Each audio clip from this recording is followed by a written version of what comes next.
है स्टूडेंट।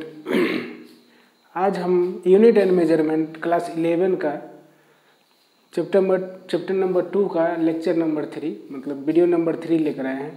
आज बहुत इंटरेस्टिंग जो है आज का क्लास होने जा रहा है, तो इसीलिए हम आपको पहले बोलेंगे कि आप नोट्स वगैरह निकालिए, कॉपी कलम निकालिए और लिखना नोट को साथ साथ शुरू कर लीजिए, क्योंकि ये जो हम लोग करने जा रहे हैं बहुत ही इंटरेस्टिंग टॉपिक है। इस टॉपिक में हमें जैसे जो हम फार्मूला जानते हैं कि F=m में होता है, इस फार्मूला को हम ड्राइव करेंगे डायमेंशन फार्मूला के हेल्प से। तो पहले कॉपी कलम निकालिए और लिखना शुरू करते हैं, ठीक है। तो लिखते हैं driving the relation between physical quantity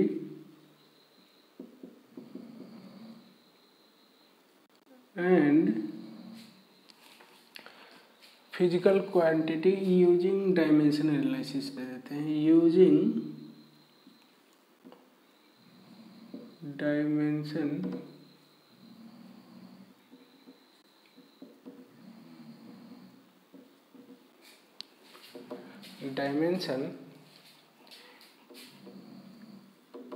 analysis. तो इसको करते हुए चलते हैं, एक क्वेश्चन के बिहाफ पर इसको सोल्व करते हैं, देखते हैं कैसा होता है। जैसे कभी हम मान लेते हैं कि हम फार्मूला भूल गए, तो हम डायमेंशन एनालिसिस के हेल्प से फार्मूला को ड्राइव कर सकते हैं। तो एक क्वेश्चन टाइप का लेते हैं, फर्स्ट टाइप का फोर्स, मान लेते हैं कि हमारा फोर्स के लिए है F लिए है। Force on A particle, force on A particle upon mass m of particle and acceleration a on a particle find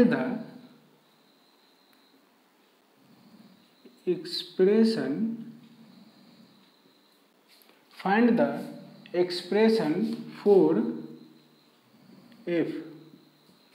हमें f के लिए क्या करना है, एक्सप्रेशन फाइंड करना है with the help of dimensional analysis. तो देखते हैं, हम मान के चलेंगे किसके भी करना है, एफ पे करना है, और ये पार्टिकल किस पे है, हमारा मास पे है, और एक्सीलरेशन ए पे है। तो देखते हैं, हम लिखेंगे क्या, सॉल्यूशन करते हैं। इसका है कि फोर्स डायरेक्टली प्रोपोर्शनल किसका है, मास पर है, तो मास, और इसका हम एज्यूम कर लेंगे कि पावर हमारा क्या है, x है। फोर्स ही है हमारा किस पर, डायरेक्टली प्रोपोर्शनल ए का, डेट मीन्स एक्सीलरेशन का। तो फोर्स डायरेक्टली प्रोपोर्शनल है ए का, और एक पर हम मान लेते हैं कि क्या है, हमारा पावर y है। डेट मीन्स कि हम ये भी बोल सकते हैं कि फोर्स ही हमारा डायरेक्टली प्रोपोर्शनल है m के पावर x और a के पावर y का है। तो इसको जब हम इक्वल करते थे, याद होगा, तो एक कांस्टेंट वैल्यू पुट करते हैं। तो यहाँ पे हम मान लेते हैं कि k हमारा कांस्टेंट वैल्यू है, m के पावर x और a के पावर क्या है, हमारा y है। अब f हमारा क्या है, फोर्स है। फोर्स का डायमेंशन क्या होता है, हम लोग बहुत अच्छा तरह जानते हैं, यहाँ लिख भी देते हैं पहले, where k is equal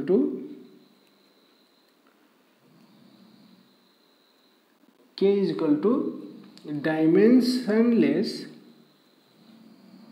dimensionless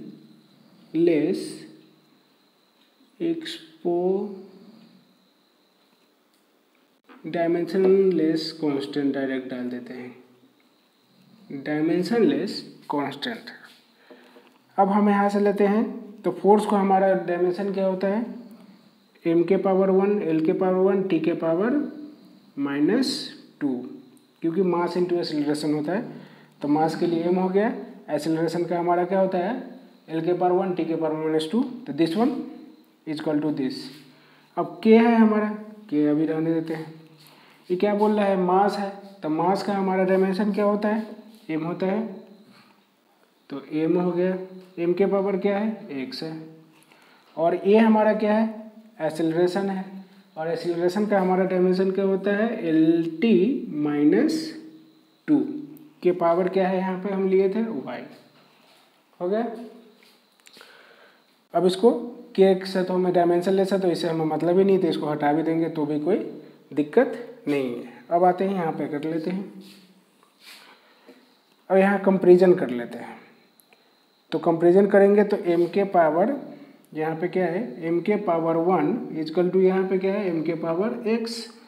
तो जब बेस हमारा सेम होता है तो हमारा जो पावर होता है वो भी क्या होता है सेम, मतलब इक्वल हो जाता है। तो x इजकल टू क्या आ गया 1 आ गया हमारा। अब आते हैं इसके लिए करते हैं, l के पावर यहाँ पे क्या है 1 है, l के पावर 1, यहाँ पे क्या है l के पावर y, l के पावर y, डेट मीन्स कि y इजकल टू क्या रहा है हमारा 1 ही आ रहा है। अगर t के साथ भी हम करेंगे तो भी हमारा 1 ही आएगा, फिर भी हम कर देते हैं। यहाँ t के पावर क्या है -2 है, और यहाँ पे क्या है t के पावर -2y, तो यह हो जाएगा -2 इजकल टू -2y, तो y ये दोनों कट जाएगा तो y इजकल टू क्या आया 1 ही आया। डैट मीन्स कि हमारा इसका फॉर्मूला की हम बात करें तो यहाँ पे लेकर आते हैं, f पे वैल्यू पुट करते हैं, तो f इजकल टू क्या आ रहा है, k तो हमारा कांस्टेंट ही है, रहने देते हैं। m के पावर क्या है 1 और a के पावर क्या आया, डैट मीन्स यही हमारा इसका सोल्यूशन हो जाएगा। वेयर k इजकल टू हम 1 ले लेते हैं, तो एक्सपेरिमेंटली अगर बात करें एक्सपेरिमेंटली तो हम लोग क्या जानते हैं कि f इजकल टू क्या होता है m में होता है, लेकिन ये जब मैंने एग्जाम वगैरह में हमारा आता है तो हम यहाँ तक नहीं करते हैं, हम यहीं पे छोड़ देंगे। यही हमारा इसका रिजल्ट हो गया। तो आई थिंक ये बहुत अच्छा लगा होगा कि जो अगर फार्मूला भी हमें याद नहीं है तो भी हम डायमेंशन फार्मूला से इसको सोल्व कर सकते हैं, फाइंड कर सकते हैं। तो इसको पहले क्या करिए, नोट करिए बढ़िया से, वीडियो को पॉज करिए और नोट करिए।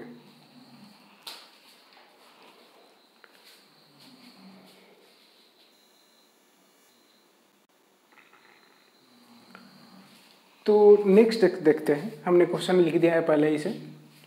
क्वेश्चन क्या बोल रहा है कि टाइम पीरियड t है of the simple pendulum depends upon length of pendulum l, mass of bob m and acceleration due to gravity g है।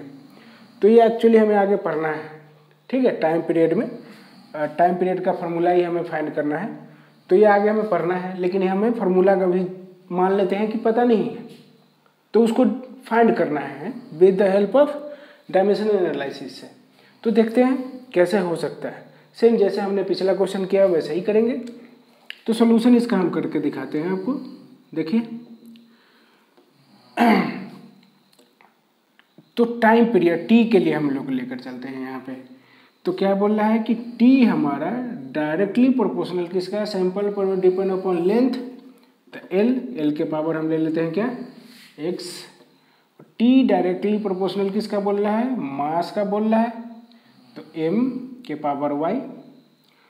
और एक और बोल रहा है एक्सेलरेशन ड्यू टू ग्रेविटी, मतलब t ही डायरेक्टली प्रोपोर्शनल किसका है, g के पावर मान लेते हैं ये z है हमारा, ठीक है। डैट मीन्स कि हम इसको बोल सकते हैं कि t डायरेक्टली प्रोपोर्शनल है l के पावर x, m के पावर y और g के पावर z का। तो इसको इक्वल करते हैं तो कांस्टेंट एक लेते हैं, तो k हम ले लिए फिर से, l के पावर x, m के पावर y और g के पावर z, हो गया। अब हम टी का क्या जानते हैं डायमेंशन, टी हमारा टाइम रहता है, तो टाइम के लिए हमारा डायमेंशन क्या रह जाता है, टी ही रह जाता है। के का हमारा कुछ होता नहीं है डायमेंशन, यहाँ पे भी सेम वही है, के हमारा एक कांस्टेंट है। तो लिखना है लिख दीजिए, नहीं लिखना है छोड़ सकते हैं, लेकिन आप अगर एग्जाम में क्वेश्चन आता है तो आपको मैंडेट है कि लिखना है। तो यहाँ पे लिख लीजिएगा के इक्वल टू क्या है, हमारा कांस्टेंट है। अब एल के लिए बात करते हैं, एल हमारा क्या है, पेंडुलम लेंथ है। तो एल का हमारा क्या होता है, एल ही रह जाता है। लेंथ का, लेंथ के लिए हम लोग क्या करते हैं, एल ही मेजर करते हैं। मास के लिए एम करते हैं, तो मास के लिए एम के पावर हमारा क्या हो जाएगा, वाई हो जाएगा। और g, g for acceleration due to gravity बोल रहा है कि एक्सेलरेशन ड्यू टू ग्रेविटी है, तो एक्सेलरेशन के लिए क्या हो जाता है, एल टी माइनस 2 के पावर क्या है हमारा, जेड है। हो गया, जेड ले लेते हैं। तो इसका अब एक एक करके कंपेरिजन कर लेते हैं, या अदरवाइज इसको इसके साथ हम रिलेट कर लेते हैं पहले। तो टी हमारा इधर ही हो गया, छोड़ देते हैं इधर, इसके साथ इसका रिलेशन ले लेते हैं। तो एल यहाँ पे भी है और यहाँ पे भी है, तो ये क्या हो जाएगा, एल के पावर एक्स भी है और जेड भी है, तो जेड हो जाएगा। और ये हमारा रह जाएगा एम के पावर वाई और टी के पावर -2 जेड। हो गया। अब कंपेरिजन कर लेते हैं, तो कंपेरिजन के लिए यहाँ पे तो ओनली टी है, तो एम से भी रिलेट कर लेते हैं, क्या जाता है, हम लोग रिलेट करना तो जानते ही हैं। तो लिख देंगे एम के पावर 0 एल के पावर 0। हो गया। तो एम के साथ एम का रिलेशन तो करते हैं, तो एम 0 के पावर क्या है, यहाँ पे एम के पावर वाई है, तो वाई का वैल्यू क्या रहा है हमारा, 0 आ गया। चूँकि बेस हमारा सेम रहेगा तो हमारा पावर भी हमारा क्या हो जाता है, इक्वल हो जाता है। अब यहाँ एल के साथ करते हैं कंपेरिजन, तो एल के पावर यहाँ पे हमारा क्या है, 0 है, तो यहाँ पे क्या है, पहले इसका कर लेते हैं, ये ठीक रहेगा, टी का। तो टी के पावर यहाँ कुछ नहीं तो 1 है, तो टी के पावर 1 इजकल टू क्या है हमारा, टी के पावर -2 जेड। डेट मीन्स कि 2 जेड माइनस में इजकल टू क्या है, 1 है, तो जेड इजकल टू क्या है, -1/2। तो ये टेंशन नहीं लेना है कि प्लस में क्यों आ रहा है, माइनस में क्यों आ रहा है, वैल्यू हमारा प्लस में भी हो सकता है और माइनस में भी हो सकता है। अब आते हैं एल का कंपेरिजन कर लेते हैं। तो यहाँ पे हमारा क्या है, एल के पावर 0 है और यहाँ पे हमारा एल के पावर x प्लस जेड है। तो यहाँ पे क्या हो जाएगा, x plus z is equal to क्या हो गया, 0, और x जेड का वैल्यू हमारे यहाँ पे आया था ऑलरेडी, या इसको इधर कर देते हैं। तो x इजकल टू क्या हो जाएगा, -जेड, और माइनस ऑलरेडी हमारा जेड का वैल्यू है 1/2, तो डेट मीन्स की हो जाएगा ये +1/2। हो गया। अब फॉर्मूला ड्राइव कर लेते हैं हम। t इजकल टू यहाँ से हम लेकर चलेंगे, तो t को लेकर चलते हैं, t आएगा इक्वल टू के, तो ये है के रहने देते हैं, l के पावर x है, x का वैल्यू हमारा कितना है, +1/2, तो l के पावर है 1/2, m के पावर y है, y का वैल्यू हमारा 0 है, तो m के पावर 0, और g के पावर z है, और z का वैल्यू क्या है, -1/2 है। अब ये हमारा m तो कैंसिल ही हो जाएगा, डेट मीन्स कि इसको हम ऐसे लिख सकते हैं कि l के पावर हमारा 1/2 डिवाइड बाई, ये नीचे इसको ला सकते हैं, g के पावर 1/2 प्लस में हो जाएगा। अब ये देखते हैं कि ये पावर 2 होता है, तो ये मतलब क्या होता है कि वैल्यू हमारा रूट में होगा, है ना। तो इधर कर देते हैं, t इजकल टू के रूट ओवर ऑफ l और डिवाइड बाय g। तो यही होता है हमारा फार्मूला टाइम पीरियड का, या टाइम पीरियड में सिंपल पेंडुलम का जो हमारा L/G ही होता है, फार्मूला होता है। एक्चुअली होता है यहाँ के जगह 2π√L/G होता है, जो हमारा एक्सपेरिमेंटली है। तो यहाँ पे जो 2π हमारा कांस्टेंट वैल्यू होता है, तो उसके लिए हम लोग नहीं लेते हैं, उसके जगह हम लोग सिर्फ k लेते हैं। ठीक है, तो इसको नोट करिए पहले वीडियो को पॉज करके।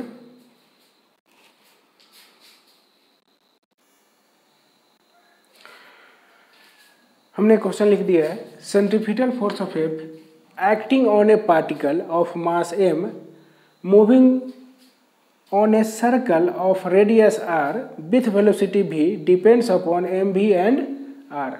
Find the expression for f.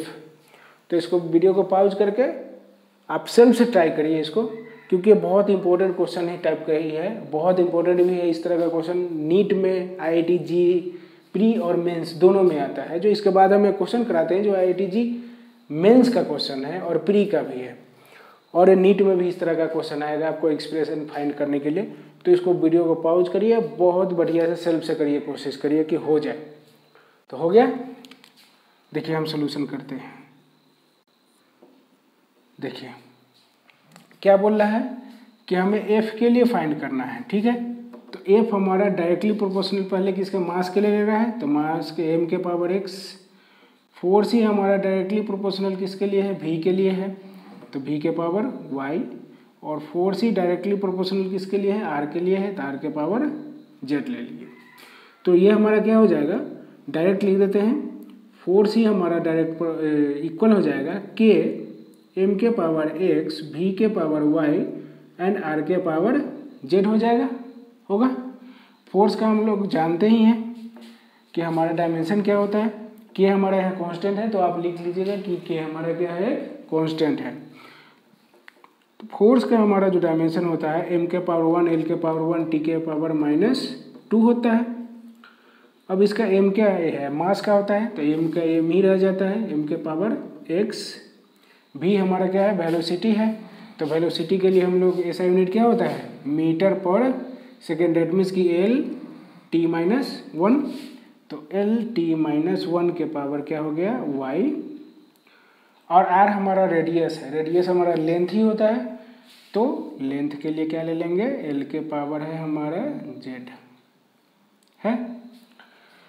इसको अरेंज कर लेते हैं सिर्फ, ये चूँकि यहाँ मल्टीप्लिकेशन वगैरह में है, तो ये क्या हो जाएगा, m के पावर हमारा x ही रह जाएगा, l के पावर में z भी है और y भी है, तो l के पावर हम ले लेते हैं y प्लस z होगा।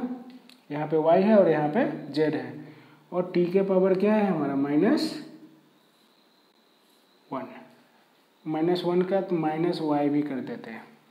अब कंपेरिजन कर लेते हैं, कंपेरिजन करते हैं तो m के पावर 1 है यहाँ, m के पावर हमारा x है, तो m के पावर 1 इजकल टू m के पावर x, तो दोनों बेस सेम, दैट मीन्स कि x इजकल टू क्या आ गया, 1। अब l के साथ ले लेते हैं कंपेरिजन, l के में 2 वैल्यू है, तो हम पहले t का ले लेते हैं। तो यहाँ पे हमारा t के पावर -2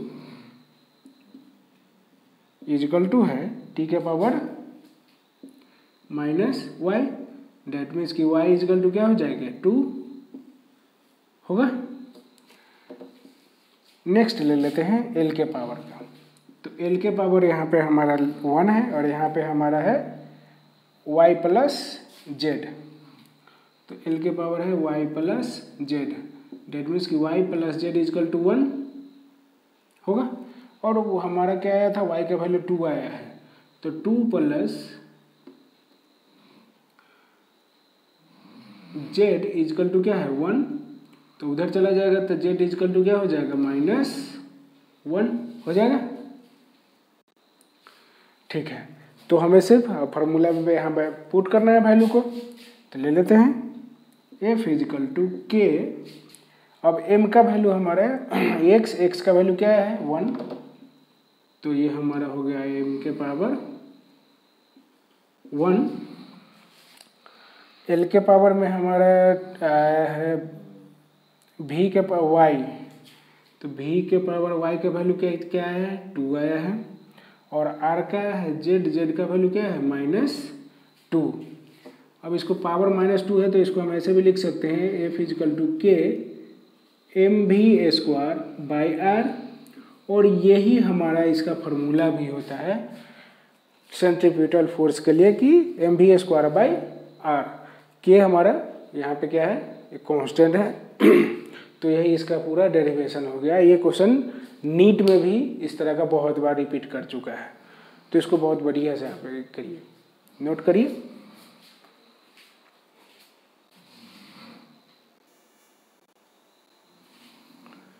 नेक्स्ट देखते हैं, बोल रहा है कि if force F, velocity v and time t are fundamental quantities, तो बोल रहा है कि फाइंड डायमेंशन ऑफ एनर्जी। ये हमारा ITG का क्वेश्चन है, 15-16 का पूछा हुआ क्वेश्चन है। अब गौर से समझते हैं कि हमारा फोर्स, वेलोसिटी और टाइम, एनर्जी के साथ क्या रिलेशन है। चूंकि हमें एनर्जी के फाइंड करने के लिए बोल रहा है डायमेंशन, तो है या नहीं वो तो बात की चीज़ है, लेकिन रियलिटी में ऐसा होता नहीं है कि कोई रिलेट बन जाता है। लेकिन फिर भी हमें फाइंड करने के लिए दिया है, जेई का क्वेश्चन है, बहुत इंपॉर्टेंट क्वेश्चन। तो इसको हम ट्राई करते हैं, देखते हैं होता है कि नहीं होता है। सॉल्यूशन है, कर लेते हैं, देखते हैं। बोल रहा है कि ई पे हमें फाइंड करना है सभी के लिए, तो ई हमारा डायरेक्टली प्रोपोर्शनल किसके लिए हो जाएगा, एफ। मान लेते हैं एफ के पावर क्या है, एक्स है। और ई है हमारा डायरेक्टली प्रोपोर्शनल किसके लिए हो जाएगा, भी के लिए, हम इसके पावर वाई मान लेते हैं। और ई ही हमारा डायरेक्टली प्रोपोर्शनल किसके लिए है, टी के लिए है। हम यहाँ पे इसका मान लेते हैं कि ये हमारा क्या है, पावर में जेड है। अगर हम इसको लिखें तो ई ही हमारा है, के हमारा कांस्टेंट डायरेक्ट ले लेते हैं, एफ के पावर एक्स, भी के पावर वाई एंड टी के पावर जेड हो जाएगा, है ना। अब ई के लिए बात करें कि ई का डायमेंशन क्या होता है, ई फॉर एनर्जी। तो एनर्जी का लिए अगर हम लोग पहले ही देखे थे कि क्या होता है, जो एनर्जी हमारा वही होता है जो वर्क होता है। वर्क हमारा क्या होता है, फोर्स इंटू डिस्प्लेसमेंट, सॉरी।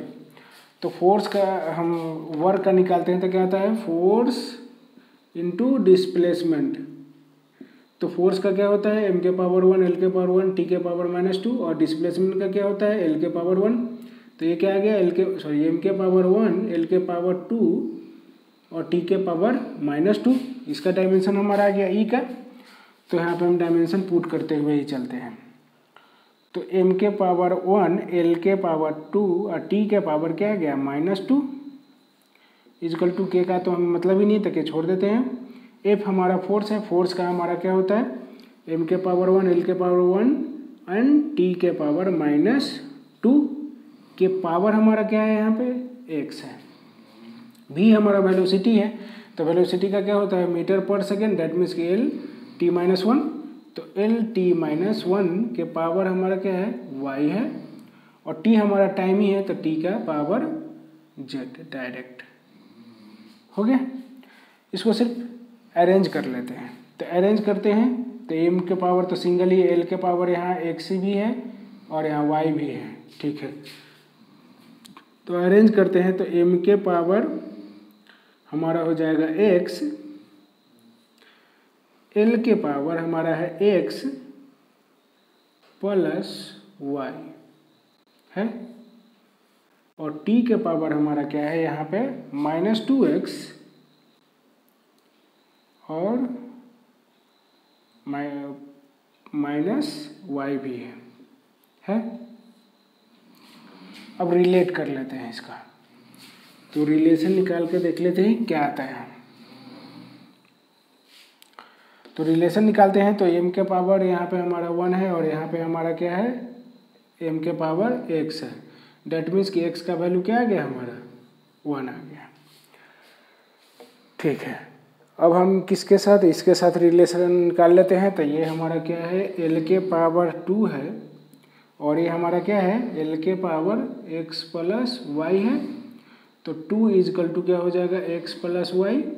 हमारा x का वैल्यू क्या आया था, 1, तो 1 इधर ले आते हैं या ऐसे कर लेते हैं कि y प्लस 1 इजकल टू 2, तो इधर चला गया तो y इजकल टू क्या आ गया, 1 आ गया। ठीक है, अब हम देख लेते हैं t के पावर में। तो t के पावर यहाँ -2 है और यहाँ पे हमारा क्या है, t के पावर -2x - y है, y नहीं है, सॉरी यहाँ z है ना, सॉरी प्लस z, गौर से देखते हैं यहाँ z है। ठीक है, t के पावर ये x माइनस में और ये प्लस z है, ये -y भी है, माइनस यहाँ पे y और प्लस z, तो ये -y प्लस z। ठीक है, देखते हैं यहाँ ये हमारा हो जाएगा t के पावर में ही है तो -2x - y plus z is equal to क्या हो जाएगा, -2 होगा। हमारा x और y का वैल्यू क्या क्या आया है, 1 1 ही आया है, तो ये ले लेते हैं। तो -2 - 1 प्लस z इजकल टू क्या आ गया, -2, ये हो गया हमारा -3, उधर गया -3 तो +2, मतलब z का वैल्यू भी हमारा क्या हो जाएगा, ये 3, तो -2 और ये -3 तो इधर हो गया +3, डैट मीन्स कि 1, डैट मीन्स कि z का वैल्यू भी हमारा क्या आ गया, 1 आ गया। अब एक हमारा डायमेंशन देख लेते हैं इसका एनर्जी का क्या आ रहा है। तो E इजकल टू k है, k जैसे है वैसे ही रहने देते हैं। f के पावर हमारा x है, तो f के पावर x का वैल्यू क्या है, 1 है, हो गया। v के पावर y का भी वैल्यू कितना है, 1 आया है, और t का z है पावर 1 ही आया है, तो यही हमारा इसका हो गया एक्सप्रेशन, ये हमारा हो गया इसका डायमेंशन। ठीक है, बहुत इजी है, लेकिन ये हमारा नीट का 15-16 का पूछा हुआ क्वेश्चन है जो कि बहुत इंपॉर्टेंट है। इसको बढ़िया से नोट करिए, जो भी डाउट है कमेंट्स बॉक्स में डालते जाइए ताकि हम देखते चलेंगे। नोट करिए।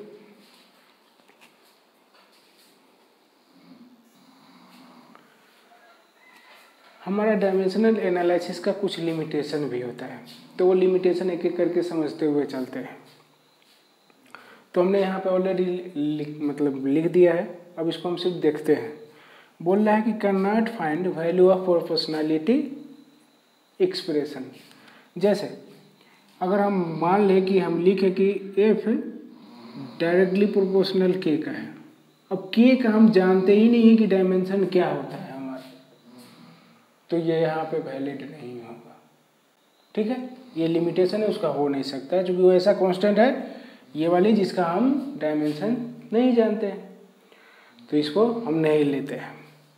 दूसरा बोल रहा है कि can not be applied in expression involving trigonometrical ratio. Trigonometry का जो होता है, जैसे हमारा साइन कोस टेन जो भी होता है, इसका एक वैल्यू हो जाता है। अगर हम साइन मान लेते हैं, ये कोस ही हम 30 की बात करें तो कोस 30 का वैल्यू क्या हो जाता है, √3/2, तो एक हमारा नंबर आ जाता है, इसका हमारा डायमेंशन नहीं होता है, ये लोग इसका हम नहीं लेते हैं। साथ साथ एक्सपोनेंशियल टर्म का भी नहीं लेते हैं। जैसे मान लेते हैं कि हम लिखते हैं f is equal to e⁻m, suppose that ऐसा करेंगे, तो ये e⁻ में हम कैसे जानेंगे कि क्या आ रहा है, नहीं पता चलेगा ना।